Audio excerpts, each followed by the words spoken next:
Have you ever seen a stadium applaud its own destruction? On November 19th, 2005, inside the Santiago Bernabéu, something happened that no one expected.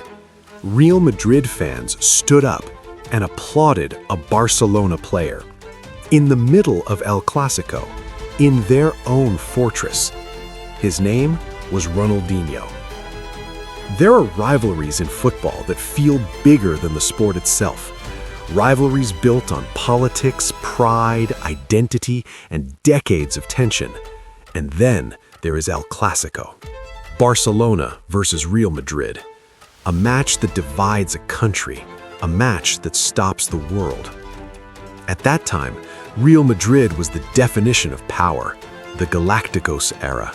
A squad filled with icons, Zidane, Ronaldo, Beckham, Roberto Carlos, global superstars playing under the brightest lights in football. The Bernabéu was not just a stadium, it was a fortress, hostile, intimidating, unforgiving, especially for Barcelona. Barcelona, however, was building something different, a team based on movement, creativity, and joy. And at the center of it all was a Brazilian with a permanent smile and unmatched imagination. Ronaldinho didn't just play football, he expressed it.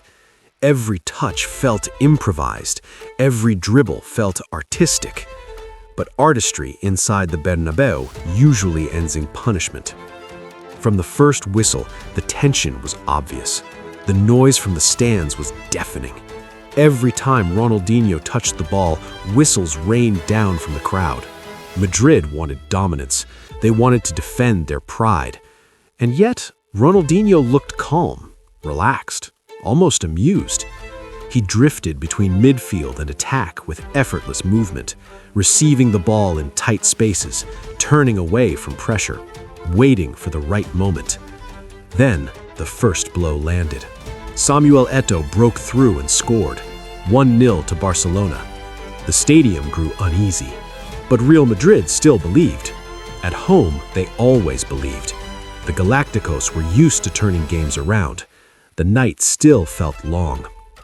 But then came the moment that changed everything. Ronaldinho received the ball near the halfway line. No panic, no rush, just space. He turned quickly and accelerated. A white shirt tried to close him down. Too late. Another defender stepped forward. He glided past him, effortless. The grass seemed to move under his control. He pushed forward into the penalty area with balance and precision. Time slowed down. The defenders were chasing shadows, and with perfect composure, he struck the ball low and firm. Goal. Silence. The Bernabéu froze. Not anger, not outrage, just shock. They had seen great players before, but this felt different. This felt inevitable. Barcelona led 2-0. Cameras captured stunned supporters, hands on heads, eyes wide. The night was slipping away from Madrid. But Ronaldinho wasn't finished. True greatness does not stop after one masterpiece. Minutes later, the ball found him again, slightly deeper this time. He accelerated with even more intensity. A defender tried to match his stride. He couldn't. Another attempted a desperate challenge. He was left behind. Ronaldinho burst into the box once more, carrying the ball like it was attached to his foot. There was no fear in his body language, no hesitation, only certainty.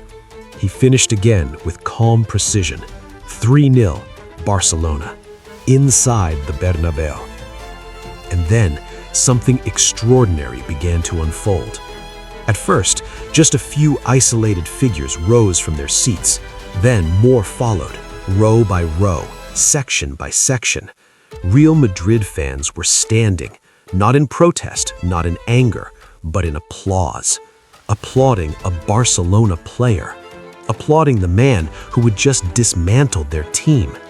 It wasn't about rivalry anymore. It wasn't about loyalty. It was about witnessing genius.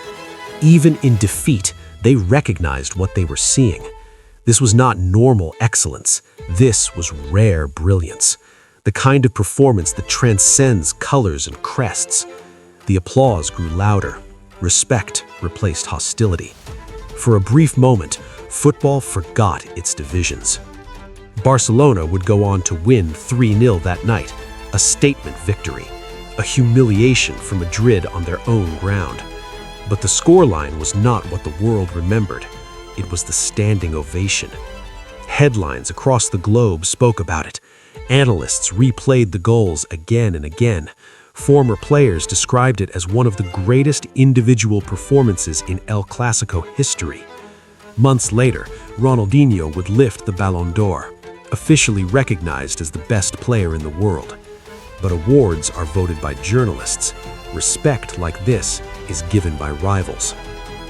Very few players have ever been applauded at the Santiago Bernabéu, even fewer while wearing the shirt of Barcelona. That night proved something deeper about football. Sometimes greatness forces admiration. Sometimes art silences hatred. Ronaldinho did not just win a match.